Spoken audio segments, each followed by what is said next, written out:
The alarm did not sound like a warning, it sounded like a question.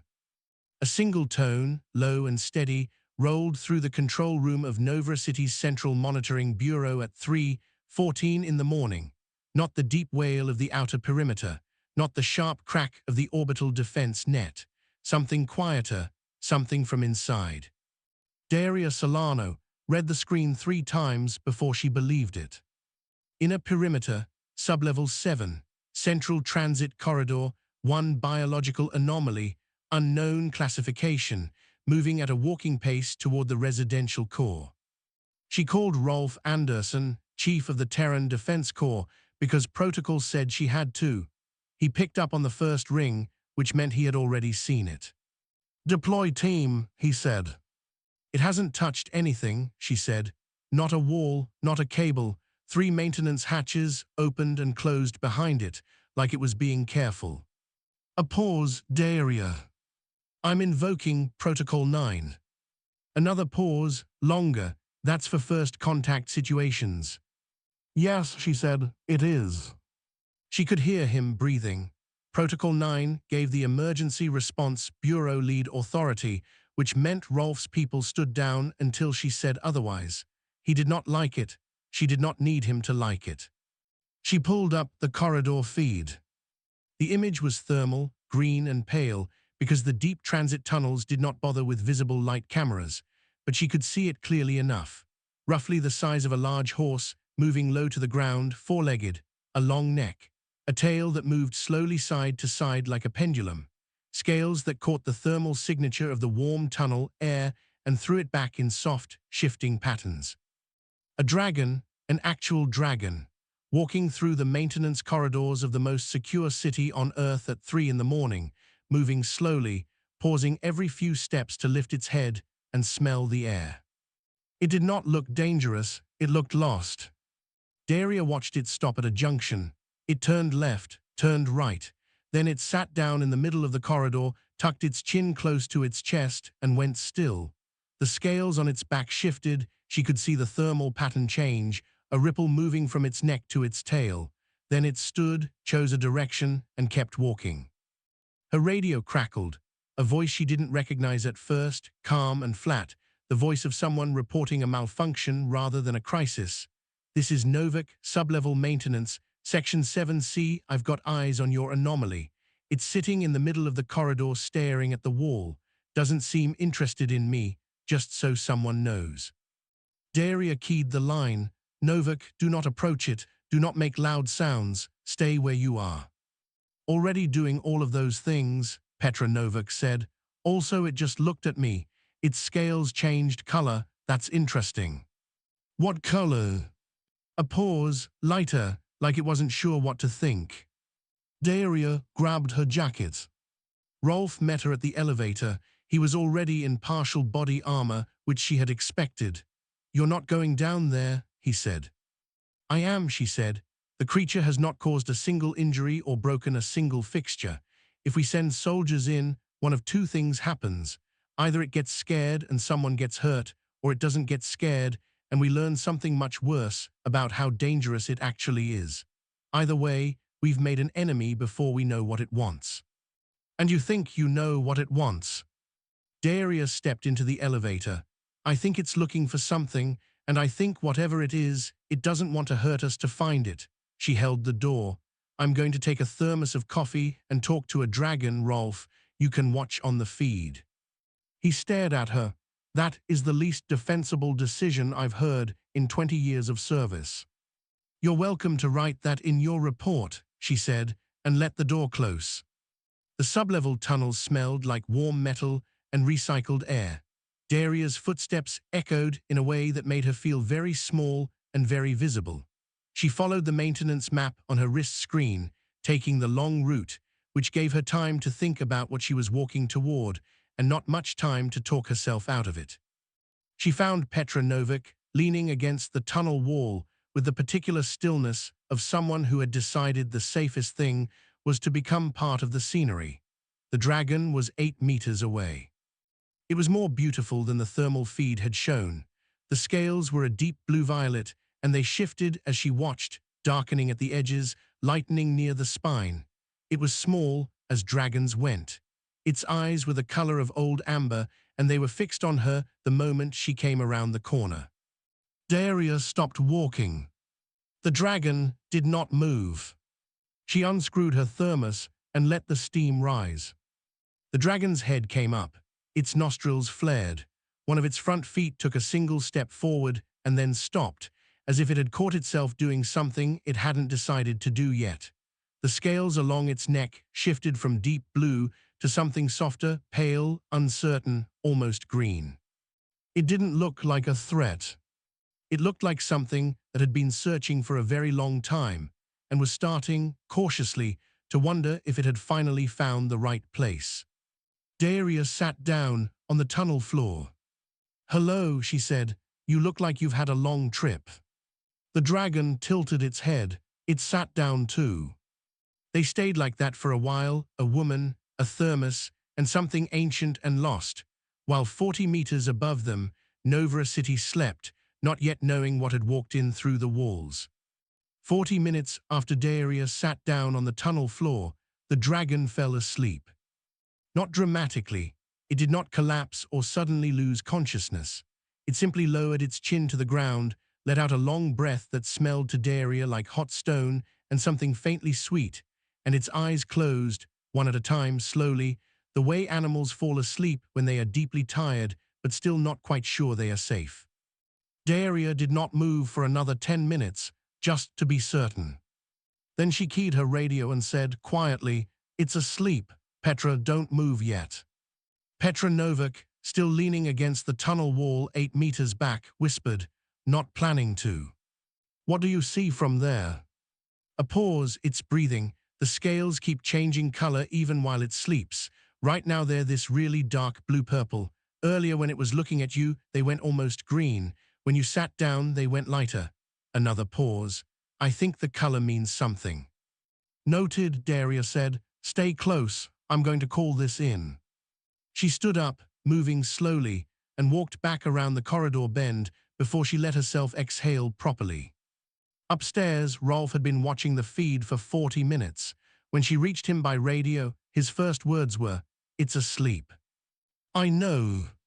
"You sat on the floor of a maintenance tunnel for 40 minutes with an unclassified alien species, and it fell asleep." "Also, yes." He was quiet for a moment. "What do you need?" That surprised her. She had expected argument. She said, "Dr. Oswin Cowell, Nova Institute of Interspecies Studies, wake him up." She got back to the bureau to find it already busy. Someone in sub-level monitoring had posted a thermal image to the public net at 4 a.m., not out of malice, probably just shock, and by 5:30 it had reached 200,000 views. By 6:15, when the sun came up over Nova's eastern towers, it was everywhere. Daria watched the public feeds while she drank actual coffee that tasted nothing like the tunnel thermos had. The response was not what she had prepared for. There was no panic. There was something stranger and harder to manage. Fascination. People posting zoomed-in grabs of the thermal footage, arguing about the scale color, speculating about the species. Someone had started a live feed, counting the minutes the dragon had been in the city. Rolf appeared in her doorway at 6:30, still in half armor, looking like a man who had been asked to do 17 things at once and was unhappy about 16 of them. 4 alien embassies have called. 2 news organizations have filed for press access under Emergency Clause 7. I have a message from the Dracarin ambassador, who I did not previously know existed. And someone tagged the city feed with an animation of the dragon wearing a tourist hat. "How many views?" Daria asked. Rolf stared at her. 900,000. "So we have public goodwill. That's useful. We have a dragon in sub-level 7. We have a living creature that crossed an unknown distance to get here, caused 0 damage, fell asleep in a maintenance corridor, and is currently being watched with great affection by 900,000 people." Daria set down her cup. "What we do next matters. What we don't do next also matters." Oswin Cowell arrived at 7:00, which was faster than she expected. He was a small, sharp-eyed man in his 50s who had apparently driven himself in while still wearing yesterday's clothes. He looked at the thermal footage for 4 minutes without speaking. Then he said, "Dracarin." "You're sure?" Rolf asked. "The scale refraction pattern, the tail movement, the body proportion, yes. Dracarin." He turned away from the screen. "How old?" "We don't know." "Young," he said, "very young. A mature Dracarin doesn't leave its home system for anything short of an interspecies summit. A young one doesn't leave at all, not voluntarily, not alone." He looked at Deiria. Something is very wrong. She had already thought this, but hearing it said plainly by someone who knew what the species was made, it sit differently in her chest. Down in the tunnel, Petra had been asked to stay as a point of familiarity, a face the dragon had already seen without incident. She was doing her job, which was to exist quietly near the sleeping creature and report anything that changed. What changed at 7:45 was that the dragon woke up. It lifted its head, looked at Petra, and its scales went from dark blue to the pale, uncertain green she was starting to recognize as its version of confusion. Then it stood, stretched in a way that was oddly familiar, front legs out, back arched, tail lifting, and it looked down the corridor, away from Petra, toward the deeper levels of the residential district. It lifted its nose, sniffed, long and slow. Then it made a sound. Petra could not describe it exactly in her report. Low, not loud, almost a vibration more than a noise, like something between a question and a sigh. Its scales went darker. It looked at Petra, then at the corridor, then back at Petra. "I know," Petra said, out loud, because she was the kind of person who talked to things that couldn't talk back. "I don't know where it is either." The dragon held her gaze for a moment. Then it walked the 3 steps between them and put its head against her shoulder with a carefulness that made her breath catch. It stayed there for a few seconds. Then it pulled back, looked down the corridor again, and began packing, not frantically, not dangerously, but with the steady, worn-down energy of something that had been doing this for a long time. Petra filed her report at 8:02. The last line read, "It's looking for someone, I don't know who, but whatever it's looking for, it's not here yet." Above the tunnels, Nova City was fully awake now, 900,000 views becoming 2 million, and a message from the Dracarin ambassador sat unread on Deiria's desk, formal and cold, asking, in language she would only later recognize as deeply afraid, for the immediate return of what had been lost. The Dracarin Cultural Archive was not easy to access. Oswin had to submit 3 separate data requests before the interspecies database gave him anything useful, and even then most of it was trade law and ceremonial language. The kind of records that got filed because someone in a diplomatic office needed to prove contact had happened, not because they actually wanted anyone to read them. The useful thing was buried at the bottom of a xenoanthropology submission from 40 years ago. A passing reference in the notes of someone who had spent 6 months with a Dracarin colony and apparently filled 200 pages with observations no one had ever properly reviewed. Oswin read the relevant passage once, then again, then he went to find Deiria. He found her and Rolf both in the monitoring room, watching the live feed. In the tunnel below, Petra sat against the wall. The dragon paced, slow, steady, tireless, stopping every few passes to press close to Petra and then pulling back to look down the far corridor. "The Dracarin have a concept," Oswin said, "that translates roughly as the first warmth. It's their term for the memory anchor. When a Dracarin is born, it bonds to something, usually a parent, sometimes a particular place, sometimes an object that carries emotional weight. That bond is the foundation of their identity. It's how they know who they are." Rolf crossed his arms, "And if the bond breaks?" "They call it the forgetting." Oswin sat down. "The young dragon doesn't just lose the memory of the anchor, it loses the felt sense of itself, who it is, where it belongs, what it's for, and then it searches, compulsively without rest, following instinct it can't name towards something it can't describe." He paused. "Some Dracarin find their anchor again, some search for centuries and slowly diminish. They call that the long drift. The dragon doesn't die quickly. It just stops, gradually over decades, stops eating, stops growing, eventually stops moving." The room was quiet. On the feed, the dragon had stopped packing. It was sitting beside Petra again, its head resting near her knee. Its scales had gone the deep, dark blue that Petra's reports associated with exhaustion. Rolf said, "How old is it?" "My best estimate from the size and scale development is somewhere around 60 years, Oswin said, "which is very young for a Dracarin. Full cognitive maturity comes around 150. Right now, it's essentially a child." Rolf looked at the feed for a long time. What destroyed its anchor? "I don't know yet." "Find out," he said it the way he said everything, direct, no edge to it, just purpose. Then he left the room, and Daria heard him on the phone in the hallway, redirecting 2 of his staff to assist Oswin with database access. She filed that away. Rolf was not a soft man, but he was not a cruel one either, and sometimes those 2 things looked identical until something made the difference visible. The Dracarin ambassador arrived at noon.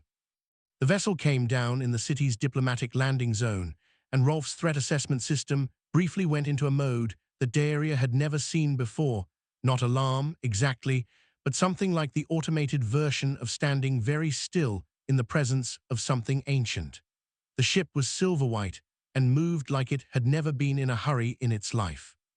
Ambassador Dreenra was 4 times Ven's size. The name Ven had come from Petra, who had started using it in her reports that morning. "It responds when I say it," she'd written, which was not quite true. The dragon didn't respond to sound the way a trained animal might, but it had a certain rightness anyway, and the name had quietly spread through the Bureau's internal communications before anyone thought to question it. Dreenra met with Daria and Oswin in the ground-floor diplomatic chamber. The elder dragon was silver-white and old in the way that mountains were old, not declining, just very, very present. Its stillness had weight to it. Its eyes, when it looked at Daria, were a deep and very calm gold. The conversation was conducted through a translation unit on Oswin's belt, which did its best. Dreenra said the young one was to be returned. The young one was outside its proper environment. The young one was a Dracarin concern.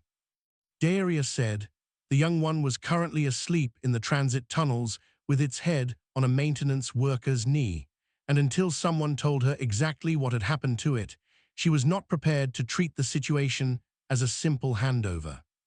A long silence. "The matter of the young one's bond," Dreenra said through the translator, "is an internal matter." "With respect," Daria said, "it became less internal the moment your internal matter walked through my city's perimeter. Tell me about the anchor." Dreenra went very still. The gold of its eyes deepened. "The anchor," the ambassador said at last, "is no longer living, we believed." Daria heard the pause in that sentence, the same way Oswin did, because she saw him sit up slightly. "Believed," she said carefully, past tense. Dreenra looked at her. Ven should not have been able to navigate. The forgetting does not navigate, it only follows warmth. Ven crossed 2 systems without charts or guidance and found this city precisely. The pause again. "We have been reconsidering what we believe." After the ambassador left, Daria stood at the window for a while, watching the diplomatic vessel settle into its landing position. Behind her, Oswin was already pulling the city's residential registry. "A human anchor," he said, "not quite a question." "Someone who smelled like warmth," Daria said, "and Ven found them here, or almost found them." She turned around. "Help me find who they were." "Were?" Oswin asked. "Start there," she said, "and work backward." There is a kind of person who leaves very little trace in a city's records, not because they hide, but because they live quietly, take what they need, and do not ask for anything extra. The city tends to forget them while they are alive, and loses them entirely when they stop showing up. Bram Sullies was that kind of person. Daria built his profile piece by piece. Born 2181, Transit Maintenance Division, sub-level operations, 40 years of service in the deep corridors, the ones that most people never saw, the coolant lines and cable runs and pressure valves that kept the city breathing without anyone noticing. No listed next of kin. No alien contact disclosures. No complaints filed against him. No awards. No promotions past the grade he seemed comfortable at. He had worked nights for most of his career, which meant he had existed in the quiet hours when the city was mostly asleep, in tunnels that smelled like warm metal and recycled air. 14 months ago, a neighbor filed a welfare check. His apartment was empty, no note, no signs of struggle. The city had marked him deceased by administrative presumption after 60 days of no contact. Nobody had argued the point. Daria stared at the notation at the bottom of his file, disputed, pending review. She called the welfare office. They had nothing. She called the city records division. They had a note from a case officer who had started a secondary inquiry and then been reassigned. She pulled his exit route, his transit card, his building fob, and found the last ping 14 months ago, outer residential zone, near the transit hub on the city's lower east side. She asked Petra, when she had a moment away from the tunnel, if she knew the name. Petra went quiet, in a way that answered the question before she spoke. Older man, Petra said, worked nights for decades, same corridors I cover now. We'd overlap sometimes on the long shifts. He always had coffee going in the break room. He never made a big deal of it, just had extra cups out. She paused. He didn't talk much, but he talked to the tunnels sometimes, said they had their own sound if you learned to listen. A longer pause. He disappeared and I assumed he'd retired properly, or moved, people do. She looked down the tunnel toward where Ven was sleeping. He smelled like that, engine oil and old coffee. Daria went back to Oswin. I need Dracarin birth records from approximately 60 years ago, she said. Specifically, any record of a lost or missing egg. Oswin looked at her steadily. You think the anchor was human? I think Ven crossed 2 star systems and walked into the specific tunnels where Bram Sullies worked for 40 years. I think a dragon in the forgetting doesn't navigate. You said so yourself. Dreenra said so. It follows warmth. She sat down. Bram Sullies found something in an outer belt relay station 60 years ago. I think he kept it warm because that's what he did. And I think whatever hatched in that break room looked at him first. The Dracarin records were not easy to obtain. Dreenra stonewalled the first 2 requests. On the third, Daria sat across from the ambassador herself and said, plainly, I am not asking about your species' internal affairs. I am asking about a human citizen of this city who may still be alive. Help me find him, or I find him without you. Dreenra released the records. The entry was 62 years old. A cargo vessel on an outer belt transit route had logged a damaged container. Contents, 1 Dracarin egg, status unknown, presumed lost in the incident. No recovery attempt noted. The egg was written off. Oswin sat back. Someone found it. And kept it warm, Daria said, until it hatched, and then panicked, because what do you do with a baby dragon in a break room, and called a liaison office, and they sent Dracarin representatives who said the bond wasn't possible, took the hatchling, and told Bram to forget about it. And he spent 60 years working the same tunnels, Oswin said, very quietly. Yes, Daria was already pulling the outer residential transit logs, and 14 months ago, he felt something change, something getting closer, and instead of staying in his apartment where someone might ask questions he didn't know how to answer, he left. He went somewhere quiet. The trail was not hard to follow once she knew what to look for. A patient admitted to a small outer district hospital 14 months ago under a false name, flagged by an admitting doctor for symptoms consistent with low-level psionic exposure. The patient had told the doctor he felt like something was looking for him, that it was getting closer. The doctor's notes said the patient seemed more relieved than frightened. 2 days later, he checked himself out. The hospital had no forwarding address. From the hospital, Daria found a shelter in the outer district. From the shelter, a work assistance program in the lower industrial zone. From the program, a registered address, a storage unit in sublevel 4 filed 6 weeks ago under the name B. Sullies. No obfuscation, no attempt to hide, as if he had simply stopped caring whether anyone found him or started hoping they would. She called Oswin while she was already moving toward the elevator. I have an address, she said. Behind her, Rolf was watching the tunnel feed. On the screen, Ven had come awake.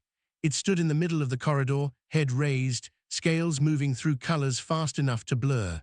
Then it began to walk, not toward Petra, not toward the city above, but downward, towards sublevel 4. Daria, Rolf said into his radio. It's moving, and it's moving with direction. Not searching anymore, not almost. Something had shifted, some frequency, some warmth in the deep stone, and Ven's feet knew the way before its mind could name the reason. Daria walked faster.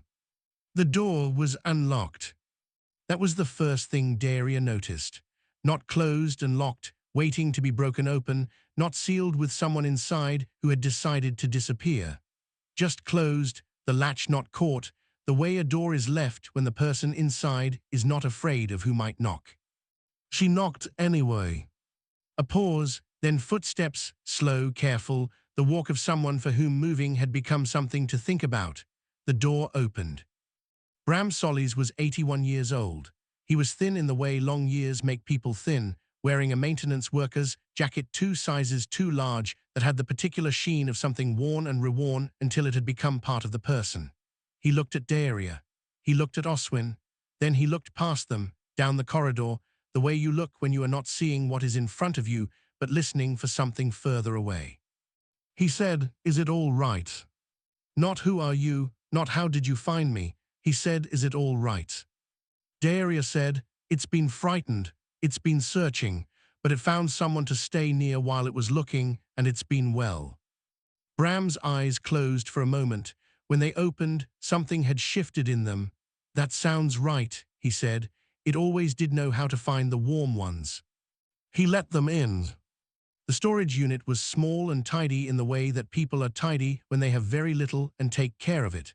A cot with a folded blanket, a camping stove, a shelf of technical maintenance manuals, dog-eared and annotated in the margins. A single cup beside the stove, recently used, the smell of coffee still in the air. Bram sat on the edge of the cot and told them the story without being asked, as if he had been carrying it long enough that the moment someone sat down in front of him, the carrying simply stopped. 62 years ago, he had been a young maintenance worker on an outer belt relay station, running a routine inspection on a cargo transit line. He found a damaged container lodged in a secondary shaft. He pried it open because the job was to check everything, and inside was an egg. Pale, roughly oval, warm to the touch in a way that did not match the temperature of the shaft. He had not known what it was. He still wasn't sure he had known, even later, in the way people don't let themselves know things they are not ready for. He had taken it back to the break room because the shaft was cold, and the break room was warm, and whatever the thing was, it seemed like it deserved warmth. It had hatched on a Tuesday, between his first and second cup of coffee, while he was reading a maintenance schedule. He had looked up, and there it was, small, wet, scaling rapidly from translucent to a pale blue that deepened as he watched, and it had looked at him with eyes the color of amber and simply gone to sleep on his boot. He had panicked eventually, in the quiet way that takes a few days to fully arrive. He had contacted a liaison office. He had described the animal. They had sent Dracarin representatives inside of a week, which told him later that they had known what it was before he finished speaking. The representatives had been formal and certain. The bond was not possible between a Dracarin and a human, they said. The hatchling would be disoriented, but would re-anchor properly among its own kind. There would be no lasting effects. He should not expect any contact. He should consider the matter resolved. They took it and left. He had gone back to his tunnels. He had kept working. He had over many years stopped thinking about it during the day, though the nights were harder. And then 14 months ago, without warning, something changed. A pressure in his chest, low and steady, like the deep resonance of the tunnel ventilation systems, except it was not the ventilation system. It was directional. It was looking for him. He had left his apartment because he had not known how to explain what was happening, and he had not wanted to explain it. He had found a quiet place, and he had waited, because that was what the feeling seemed to ask for, and he had never in his life been the kind of person who did not answer when something needed him. Oswin's comm was open. Dreenra had been listening. The silence from the comm stretched long enough that Daria thought the connection had dropped. Then the ambassador's voice came through, and it had lost all its diplomatic distance, all its formality, all of its cold certainty. What was left sounded very old and very tired. The liaison representatives acted outside their authority. We did not believe the bond was possible with a short-lived species. We were wrong. I am sorry, Bram Sullies. We cost you both 60 years. Bram did not answer immediately. He looked at the floor for a moment. Then he said, "How long does it have, if the bond comes back?" Dreen-Ra said, "Dracarin live for millennia, you will not." "I know that," Bram said, "but it will." "Yes." "Then let's not waste any more time," he said, and stood up. They were 20 meters from the door when Ven came around the corner. It moved slowly, the way it had moved through the tunnels on that first night, careful, deliberate, except that now there was nothing uncertain in it. Its scales were cycling through colors faster than Daria had ever seen, violet and deep blue and pale green and something else, a color she had not seen before, coming through in flashes at the base of its neck. Deep gold. Bram walked to the middle of the corridor and crouched down, which took effort and which he did not rush. He held out his hand, palm up, the way you hold your hand to something that has the right to decide for itself. He said, "There you are." Ven stopped, went completely still, every scale, every muscle, the slow swing of its tail. And then it walked forward and put its head against Bram's chest. Every scale on its body settled into that deep, quiet gold. Daria did not know then that Petra had patched the tunnel feed to the city's emergency broadcast system. She found out later when Rolf told her, and she never confirmed who had done it and never asked. What she knew was that somewhere above them, 2 million people were watching an old man crouch in a maintenance corridor and hold out his hand, and a small gold dragon press its head against him, and finally, after 60 years, go still. Bram sat down against the wall, Ven curled around him. Both of them, within minutes, were asleep. Daria put her jacket over Bram's shoulders. She did it quietly, so she did not wake either of them. Oswin was already taking notes. In the city above, the morning went on, just slightly, irrevocably changed. 3 weeks is enough time for a city to decide what a thing means. Nova had been doing this, absorbing the impossible and integrating it, since the first alien contact 40 years ago. It was a city built for complexity. It did not panic easily, but it remembered. It held things. And what it held now, in the footage shared across 4 billion personal devices, was the image of a small gold dragon pressing its head against an old man's chest in a sublevel corridor. The city had decided it meant something. Daria spent most of those 3 weeks in a conference room, across a table from Dreen-Ra and 2 other Dracarin representatives, doing the slow, difficult work of building something that had not existed before. A formal review of Dracarin human contact protocols. A joint board to examine records of other Dracarin bonds that might have been broken by the same institutional blindness. The certainty that human Dracarin anchoring was impossible, held so firmly that no one had bothered to check. Dreen-Ra was not warm across the table, but the ambassador was honest, which was more useful. The Dracarin acknowledged the liaison failure on record. Humanity acknowledged that human workers had been exposed to an alien bonding process without informed consent or any meaningful follow-up. Neither side called the other's position wrong, because both had been wrong and both knew it. Daria did not call it a win, she called it a start. Rolf submitted his after-action report on the breach at the end of week 2. It was 4 pages. The recommendations section was 3 sentences. He wrote the subject was not a threat. The perimeter system functioned as designed, and the subject did not bypass it through any failure of our defenses. Adjusting the system to prevent recurrence of this type of incident would require us to build something capable of stopping grief, and this is not recommended. The report was approved without revision by the Defense Oversight Board. Rolf filed it and did not speak of it again. Daria had a copy on her desk. Petra had been formally designated as Ven's secondary point of contact for the duration of Bram's recovery period and the ongoing diplomatic proceedings. She had not asked for the designation. She had not argued against it either. She still worked the sublevel tunnels, the same routes, the same hours. Twice a week, Ven followed her on her rounds. The dragon was, it turned out, genuinely useful in the deep maintenance corridors. It could reach things that required 3 different tools and 2 people, simply by virtue of being built differently than a human. It had an instinct for heat sources and pressure variance that Petra began to use without thinking about it, in the way that people incorporate useful things until the usefulness becomes invisible. The Maintenance Bureau quietly added Ven to the auxiliary support roster under a classification that had not previously existed. Oswin thought this was extraordinary. Petra thought it was practical. Both of them were right. The city had moved Bram to a ground-floor apartment in the residential zone within the first week, with access to a walled courtyard. This had not been a complicated administrative decision so much as it had been Daria sitting in front of the housing authority for 45 minutes, at the end of which the housing authority had concluded that a ground-floor courtyard apartment was the obvious correct answer and had always been.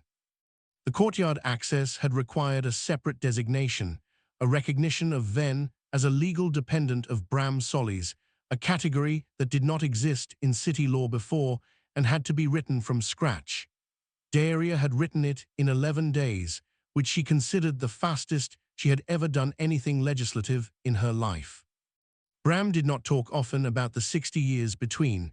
When Oswin asked once gently, Bram had said, "The tunnels were good work. I liked the quiet. I kept busy." And then he had looked out at the courtyard where Ven was watching a pigeon with enormous concentration. But it's better now. It was better now. The mornings were the best part, Petra thought, when she came by to collect Ven for the rounds. Bram would be in the courtyard with a book or a maintenance manual, the old ones he had carried from the storage unit, and Ven would be beside him, sometimes watching the city's upper towers, sometimes asleep with its chin on the ground, always within reach. The scales in the morning were always gold, the deep, settled kind, with no cycling, no shifting, just gold all the way through.